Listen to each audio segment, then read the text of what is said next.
Number 1, अगले दिन हरियाणा के इन जिलों में जमकर होगी बारिश, जानेंगे पूरा अपडेट आगे वीडियो के अंदर। नंबर 2, हरियाणा में शराब ठेके पर गन पॉइंट पर लूट, सीसीटीवी खंगाल रही है पुलिस। नंबर 3, हरियाणा के खिलाड़ियों के लिए अच्छी खबर है, लगभग 13 वर्षों के बाद प्रदेश में स्टेट गेम्स होंगे, हरियाणा ओलंपिक संघ ने ये खेल करवाने का निर्णय लिया है, जानेगा पूरा अपडेट। नंबर 4, विनाश फोगाट महाबनी राठी परिवार में शामिल हुआ एक और नन्ना मेहमान। नंबर 5, हरियाणा में बिजली दरों की बढ़ोतरी पर इनेलो का प्रदर्शन, अभी चौटाला बोले शरद का तुरंत रेटो बोले वापस। नंबर 6, चरखी दादरी तेज बारिश से सड़कें और गलियां बनी दरिया, डीसी एसपी की कोठी भी चढ़ी पानी की भेंट। नंबर 7, लंबी दूरी की ट्रेनों में किराया बढ़ा, अंबाला रेल मंडल बोला अब आधार लिंक मोबाइल से ही मिलेगी टिकट। नंबर 8, विवाह से गुण राशि बढ़ाकर हरियाणा सरकार ने दिया बड़ा तोहफा, अब मिलेंगे इतने रुपए, जानेंगे पूरा अपडेट आगे वीडियो में। मौसम विभाग ने आज भी हरियाणा के सभी जिलों में बारिश का अलर्ट जारी किया है, वहीं यमुनानगर, करनाल, पानीपत, सोनीपत और झज्जर में तेज बारिश की संभावना है। पूर्वानुमान के अनुसार झज्जर, रोहतक, हिसार, सोनीपत, जींद, पानीपत, करनाल, फतेहाबाद, कैथल में आकाशीय बिजली, अचानक तेज हवाएं 30 से 40 किलोमीटर प्रति घंटा के माध्यम से वर्षा की संभावना जताई गई है। हिसार में चौधरी चरण सिंह, हरियाणा कृषि विश्वविद्यालय के कृषि मौसम विज्ञान विभाग के विभागाध्यक्ष डॉक्टर मदन खीचड़ का कहना है कि मानसून ट्रफ की उत्तरी सीमा श्री गंगानगर, दिल्ली, फतेहगढ़, सीधी जमशेदपुर से होती हुई बंगाल की खाड़ी तक बनी हुई है। नंबर 2, सोनीपत में नेशनल हाईवे 44 पर स्थित एक शराब के ठेके पर सोमवार शाम हथियारबंद बदमाशों ने गन पॉइंट पर लूट की वारदात को अंजाम दिया है, जिससे इलाके में काफी हड़कंप मच गया। बदमाश एक गाड़ी में सवार होकर आए थे और वारदात को अंजाम देकर मौके से फरार हो गए। यह घटना भालगढ़ थाना क्षेत्र के अंतर्गत आती है। चौंकाने वाली बात यह है कि पुलिस थाना इस शराब ठेके से केवल 200 मीटर की दूरी पर स्थित है। जी टाउन शराब ठेका जो हाईवे के नजदीक है, वहाँ 3 नकाबपोश बदमाश एक सफेद रंग की स्विफ्ट कार में सवार होकर पहुंचे। हथियारों से लैस इन बदमाशों ने ठेके कर्मचारियों को गिराया और देखते ही देखते 50,000 रुपए नगद लूटकर फरार हो गए। लूट की सूचना मिलते ही भालगढ़ थाना पुलिस के साथ साथ सोनीपत क्राइम ब्रांच की कई यूनिट मौके पर पहुंची। पुलिस अब बदमाशों की पहचान के लिए आसपास के ढाबों, पेट्रोल पंपों और अन्य व्यावसायिक स्थलों की सीसीटीवी फुटेज खंगालने में जुटी है। इस मामले में की जानकारी देते हुए पुलिस प्रवक्ता रविंद्र कुमार ने बताया कि भालगढ़ थाना क्षेत्र में एक शराब के ठेके पर बदमाशों ने लूट की वारदात को अंजाम दिया है, जिसमें करीब 50,000 लूटे गए हैं। नंबर 3, हरियाणा के खिलाड़ियों के लिए एक अच्छी खबर सामने आई है, लगभग 13 वर्षों के बाद प्रदेश में स्टेट गेम्स होंगे, हरियाणा ओलंपिक संघ ने यह खेल करवाने का निर्णय लिया है। स्टेट गेम्स इसी साल होंगे, इससे पहले 2012 में आखिरी बार स्टेट गेम हुए थे। हालांकि समय और जगह अभी तय नहीं की गई है, इसके लिए संघ ने सर्च कमेटी बनाने का भी निर्णय लिया है। वही फुटबॉल खिलाड़ियों के लिए ट्रायल 2 व 3 जुलाई को पंचकुला स्थित ताऊ देवीलाल स्टेडियम में होंगे। ट्रायल के लिए फुटबॉल की एड हॉक कमेटी का गठन किया है। सोमवार को पंचकुला स्थित हरियाणा ओलंपिक संघ कार्यालय में हुई सालाना जनरल बॉडी और मैनेजमेंट कमेटी की बैठक में ये निर्णय लिए गए हैं। बैठक में खिलाड़ियों की समस्याओं, खेल परिसरों में सुधार सहित कई अहम मुद्दों पर भी विचार विमर्श हुआ है। नंबर 4, जुलाना विधानसभा क्षेत्र से कांग्रेस विधायक और अंतर्राष्ट्रीय खिलाड़ी विनेश फोगाट को पुत्र रत्न की प्राप्ति हुई है। इस खुशी पर जुलाना में महिलाओं ने खुशी मनाते हुए हरियाणवी परंपरा के अनुसार ताली बजाकर पुत्र होने की बधाई दी। महिलाओं ने कहा कि हमारी बहू को पुत्र रत्न की प्राप्ति हुई है तथा जुलाना की विधायक होने के साथ साथ वह आज एक माँ भी बन गई है। बेटा और बहू दोनों सुरक्षित रहे, उनकी लंबी उम्र हो, इस अवसर पर महिलाओं ने मिठाई बांटकर खुशी का इजहार भी किया है।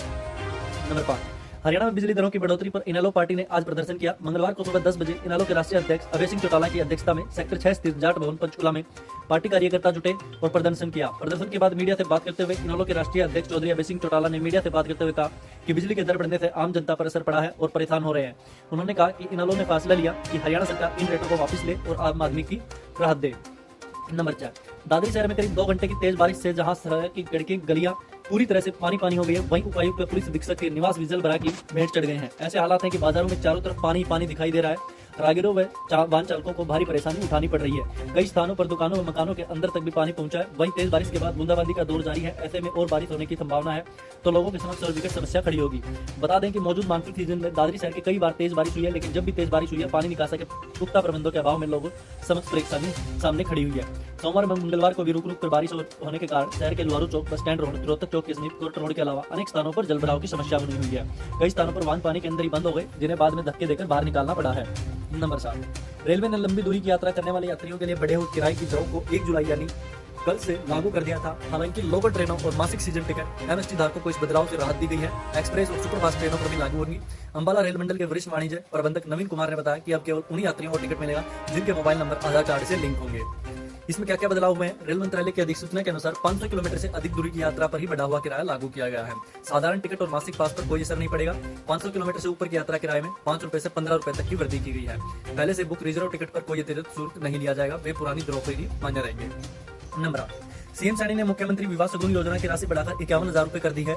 इससे पिछड़े वर्ग के अंत्योदय परिवारों को बड़ी राहत मिलेगी। पहले अंत्योदय परिवारों को बेटियों की शादी के लिए पहले 41,000 रुपए दिए जाते थे, वो अब बढ़ा दिए गए हैं। सरकार के इस फैसले से वार्षिक 80 लाख रुपए आय वाले परिवार को फायदा होगा। वहीं एससी मुक्त जाति और टप्पीवाद समुदाय के परिवारों को इस योजना के तहत 71,000 रुपए दे दिए जा रहे हैं। इस स्कीम के तहत गरीबी रेखा से नीचे जीवन जीने वाले पिछड़े वर्ग के परिवारों को उनकी बेटियों, किसी भी वर्ग की खिलाड़ी और ऐसे जोड़ में जिन्हें में पति या पत्नी में कोई एक भी दिव्यांग हो, अब 51,000 रुपए दिए जाएंगे। नंबर 9, झज्जर जिले के गांव बेरी में रविवार को रिश्तों को शर्मसार करने वाला एक मामला सामने आया था, जहां भाई ने अपनी ही बहन को मौत के घाट उतार दिया। स्थानीय पुलिस ने इस मामले में तत्परता से कार्रवाई करते हुए आरोपी विवेक उर्फ सोनू को गिरफ्तार किया है। हत्या के मामले में पकड़े गए आरोपी को पुलिस द्वारा आज अदालत में पेश किया गया। आरोपी को पूछताछ के लिए 2 दिन के लिए पुलिस रिमांड पर लिया गया है। 29 जून को बेरी के बैठान पाना पुलिस को लड़ाई झगड़े की सूचना मिली थी। जब पुलिस टीम के मौके पर जाकर देखा तो घर के अंदर संदिग्ध परिस्थितियों में एक लड़की का शव पड़ा हुआ था। फिलहाल आरोपी विवेक पुत्र विजेंद्र को निवासी बेरी को पूछताछ के लिए पुलिस रिमांड पर लिया गया है। पुलिस मामले की गहनता से जांच कर रही है। नंबर 10, अलवर पुलिस ने 50,000 रुपए के इनामी बदमाश जयपाल को गिरफ्तार किया है। गिरफ्तार किए गए बदमाश जयपाल पर दर्जनों मुकदमे दर्ज हैं। आरोपी ने बीते दिनों पुलिस पर फायरिंग की थी, जिस दौरान हृदय की तीव्रता से इंस्पेक्टर उमर मोहम्मद की मौत हो गई थी। फिलहाल पुलिस ने बदमाश से अवैध हथियार बरामद कर अदालत में पेश कर उसको जेल भेज दिया है।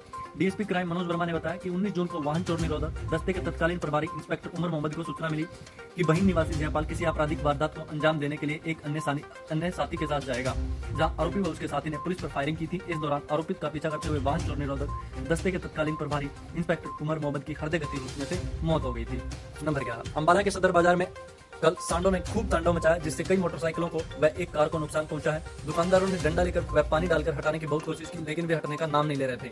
दुकानदारों की अगर माने तो आए दिन इस तरह से बेसहारा जानवरों का तांडव होता है, जिससे काफी नुकसान होता है, लेकिन प्रशासन इनका कोई इंतजाम नहीं कर पा रहा है। लेकिन दुकानदारों का कहना है कि ये पशु आपस में लड़ रहे हैं, जिससे कई मोटरसाइकिलों को भी नुकसान हुआ है। दुकानदारों के अगर माने एक व्यक्ति को भी मारा था, लेकिन लोगों ने पानी डालकर उन्हें भगाया। उन्होंने कहा कि इस तरह से हर 2 या 4 दिनों बाद हादसा होता रहता है, जिससे उन्हें काफी नुकसान होता है। उन्होंने प्रशासन से भी गुहार लगाई कि इनका कोई इंतजाम करे जल्दी से जल्दी। नंबर 12, अखिल भारतीय बिश्नोई महासभा के विवाद में अब गैंगस्टर लॉरेंस भी कूद गया है। अध्यक्ष देवेंद्र गुड़िया के समर्थन में लॉरेंस की सोशल मीडिया पोस्ट सामने आई, जिसमें उसने भाजपा नेता व पूर्व सांसद कुलदीप बिश्नोई का नाम लिए बिना अंजाम भुगतने की धमकी दी है। ट्विटर पोस्ट में लिखा, पिछले कुछ दिनों से देश विदेश की सोशल मीडिया पर एक खबर वायरल हो रही है। बिश्नोई समाज में महासभा जो की समाज हित में कार्य करती है, उसका जो चुनाव सर्व समाज के हिसाब से होना चाहिए, उस चुनाव को एक व्यक्ति ने अपने चुंगल में इस तरीके से फंसा रखा था कि जो वह बोलता था वही होता था, और वह एक तानाशाह के रूप में महासभा को चलाता था। देवेंद्र जी गुड़िया द्वारा निर्णय लिया गया कि जो समाज का चुनाव होगा समाज के मौलिक अधिकारों से ही होना चाहिए, और सर्व समाज जिसको मिलकर अध्यक्ष पद के रूप में जाएगा वही महासभा का अध्यक्ष चुना जाएगा। नंबर 13, हरियाणा बोर्ड ने 10वीं और 12वीं के कंपार्टमेंट परीक्षाओं की तारीखों का ऐलान कर दिया है। हरियाणा विद्यालय शिक्षा बोर्ड के सचिव डॉक्टर मुनीश नागपाल ने बताया कि सीनियर सेकेंडरी की 1 दिवसीय परीक्षा और सेकेंडरी की परीक्षाओं के प्रवेश पत्र बोर्ड की आधिकारिक वेबसाइट www.bscs.org.in पर 27 जून से उपलब्ध है। इन परीक्षाओं के लिए प्रदेश भर में 65 परीक्षा केंद्र बनाए गए हैं। सभी परीक्षाएं दोपहर 2 बजे से 5 बजे तक आयोजित की जाएंगी। 12वीं कंपार्टमेंट की परीक्षा 4 जुलाई को। डॉक्टर नागपाल ने बताया कि कक्षा 12वीं की कंपार्टमेंट परीक्षा 4 जुलाई को होगी, जिसमें कुल 16,842 छात्र शामिल होंगे। 10वीं की परीक्षाएं 5 से 14 जुलाई तक शामिल होंगी, इसमें 10,794 परीक्षार्थी भाग लेंगे। नंबर 14, ऊर्जा मंत्री अनिल विज ने बड़ी कार्रवाई करते हुए अंबाला में बिजली बोर्ड के जयंत हरीश गोयल को सस्पेंड कर दिया है। अधिकारी पर आरोप लगाए कि सोमवार को शॉर्ट पहनकर पहुंचे थे। जब स्टाफ ने इसके लिए टोका तो क्लब को कनेक्शन ही कटवा दिया। इस पर क्लब के स्टाफ ने मंगलवार की सुबह ही मंत्री को इसकी जानकारी दी गई। इस मामले पर तुरंत संज्ञान लेते हुए बिजली मंत्री अनिल विज ने एक्शन के सस्पेंड के आदेश दिए हैं। नंबर 15 और आखिरी खबर आज की रहेगी। हरियाणा सरकार ने वर्ष 2025-26 की बजट में प्रस्तावित अरावली की जंगल सफारी परियोजना पर काम शुरू कर दिया है। इस परियोजना के तहत गुरुग्राम और नूह जिले में लगभग 10,000 एकड़ क्षेत्रफल में जंगल सफारी विकसित की जाएगी। इसमें 15 किलोमीटर के तेंदुआ पार्क का निर्माण भी शामिल होगा। प्रारंभ में यह परियोजना राज्य के पर्यटन विभाग द्वारा तैयार की जानी थी, लेकिन अब इसका समस्त कार्य वन एवं वन्य प्राणी विभाग की देखरेख में किया जाएगा। प्रोजेक्ट के स्वरूप और डिजाइन को अंतिम रूप देने के लिए मुख्यमंत्री नायब सिंह सैनी और पर्यावरण वन एवं वन्य जीव मंत्री राहुल नरवीर 7 और 8 जून को गुजरात के जामनगर स्थित वन तारा परियोजना का निरीक्षण करेंगे। मुख्यमंत्री नायब सिंह सैनी ने कहा कि जंगल सफारी में केवल ऐसे जानवर रखे जाएंगे जो मानव सुरक्षा के लिए खतरा न बने। उन्होंने कहा यह परियोजना सभी नियमों और पर्यावरण मानकों के अनुरूप विकसित की जाएगी तथा यहाँ ऐसे पौधे लगाए जाएंगे जो मानसून में आसानी से बढ़ सके। साथ ही सीएम ने पर्यावरण और वन विभाग की अन्य योजनाओं की भी समीक्षा की और जरूरी निर्देश दिए। तो ये थी आज की 15 मुख्य और अहम हरियाणा की बड़ी खबरें। आपको कैसी लगी जरूर हमें कमेंट करके बताइए। अगर कोई भी गलती हो माफ करना। जय हिंद, जय भारत।